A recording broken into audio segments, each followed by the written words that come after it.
Бәріңізге сәлем. Бүгін үй жағдайында яблочный маршмеллоу жасаймыз. Ол үшін яблочный сокқа желатинді салып араластырып 15 минутқа қалдырамыз. Енді қантымызды, яблочный сок және де лимонның согын құйып, араластырып, отта жай қайнатамыз. Қайнаған соң аламыз.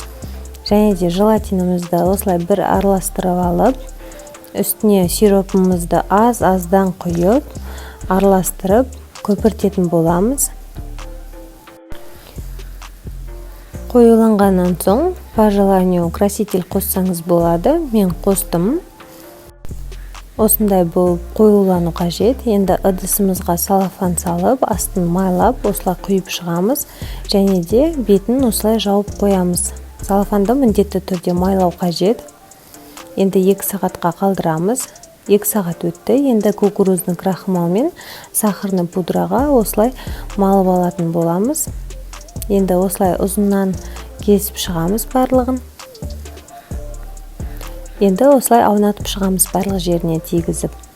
Одан соң қайшымызды алып, бір-біреуден кесетін боламыз осылай.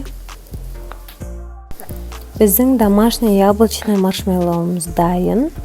Видеоны соңына дейін көрген болсаңыз, міндетті түрде лайк басып, подписка жасап кетіңіз.